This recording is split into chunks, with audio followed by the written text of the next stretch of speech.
Bickley and Marotta Mornings. Arizona Sports. The local sports leader. Bickley Blast. Kevin Durant has been day-to-day for 2 weeks with a lingering calf injury. He was an unexpected scratch in yesterday's win over Germany. And to be clear, this is exactly the stress we did not need on Planet Orange. A tormented fan base like ours should need to exhale over exhibition games. Now, in a perfect world, Durant would shut it down right now because he once blew out his Achilles, returning too soon from a calf injury, missed an entire season of basketball because nothing should be more important to him than the pursuit of an NBA championship in Phoenix, because he didn't need the additional miles on his tires in the first place, and because Arizonans should not have to watch the Olympic Games while terrified that KD is unnecessarily pushing the injury envelope. This is dangerous territory because it is my belief that LeBron James is using this Olympic platform to prove his greatness, that an upcoming gold medal will be James's last major achievement representing the championship he knows he can no longer win with the Lakers. And I really hope KD doesn't feel that way about his chances to win an NBA championship in Phoenix, or that he needs this medal for his legacy. Because this much is certain: millions of nervous basketball fans in Arizona will gladly trade an Olympic gold medal for another full season of good health from KD.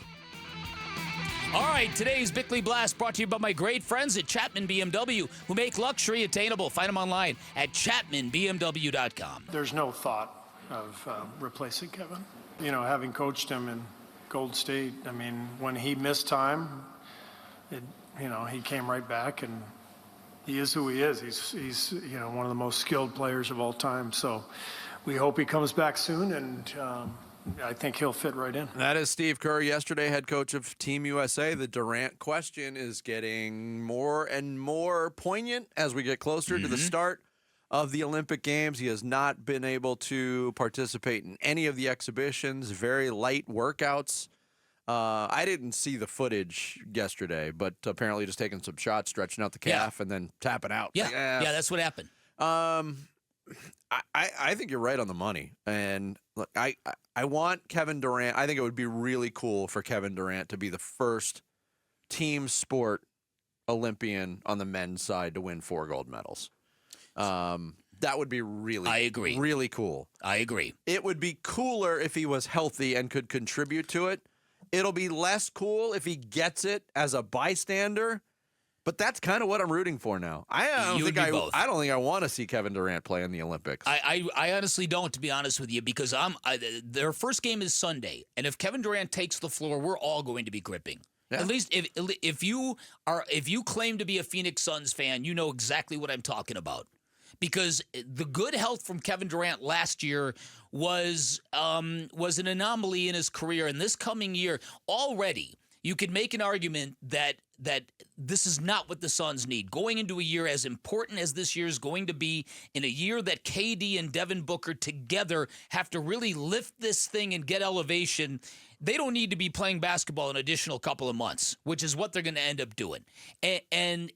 But that's okay, because this stuff matters, and you want your basketball players to be happy. You want them to be part of something really, really cool. You can work around this stuff. But in a guy like KD, who has had a calf injury, tried to play in an NBA Finals because the stakes were warranted in his opinion. He knew the risk going into that NBA Finals game, in a worst-case scenario, came to life.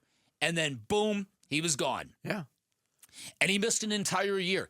That's what I'm afraid of. And again, it just watching KD trying to work out that calf, take a couple of shots, and then go, I don't think so. Just that alone is enough for me to, just watch. Yeah, and it's not like, this fear, you can trace it all the way back to 1992 when the Dream Team first got together. That's the first time NBA players were on this stage, and fans of every NBA team kind of had that lump in their throat. Like, wow, this is really cool to watch this, but what's going to happen? And in 92, the Suns had just got Charles Barkley. They had championship aspirations going into that year.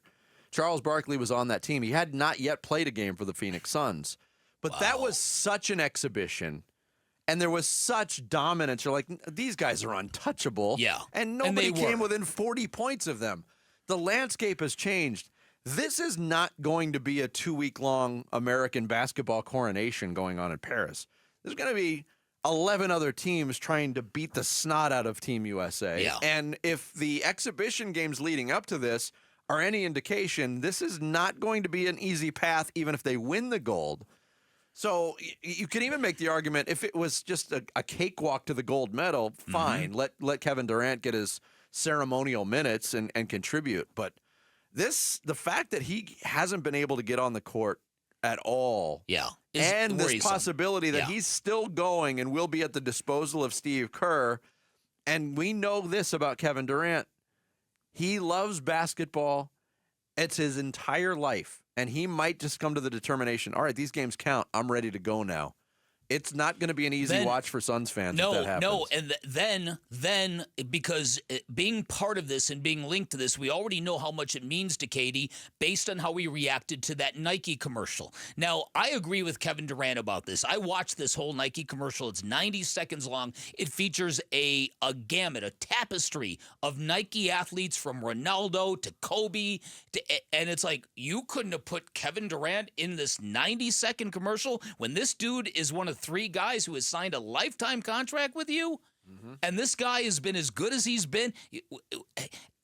I don't know how Nike normally doesn't make mistakes when it comes to that kind of stuff. They are the world leaders in advertising. So already you've got Kevin Durant not happy with this and not happy with his lack of inclusion in how these games are being presented. You don't want him more motivated to take the court and make Nike look stupid over a gold medal. And again, I'm not trying to tell Kevin Durant what to do. I'm trying to tell Kevin Durant what I'd like him to do. I'm trying to, if you try to look at for like a positive spin, glass half full angle, it's that being that he hasn't played yet, you have to think that if he does play, that means truly 100% that he is 100%. You know what I mean? The fact that he didn't try to just get in this last game to get warmed up means that he really is being cautious about it and that he's not coming back until he's 100%. And there are 5 more days until that. A lot of things can change. There is that. But, I mean, let's look forward. If Kevin Durant doesn't play, what does this do to his legacy? No. It does nothing.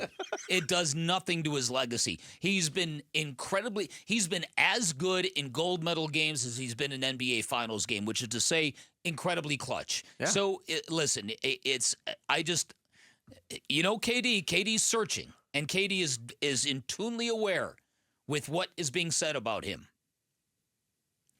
I really hope that next year for the Phoenix Suns, at the end of the day, is going to matter most to everybody. Yeah, because that number's got to be about the same in terms of participation from Kevin Durant, right around 74 to 78 games. I mean, you've got to have him healthy if you want to accomplish that goal. Thanks for watching Bickley and Marotta. Click to see the latest Bickley Blast and hit the button in the middle to subscribe to Arizona Sports.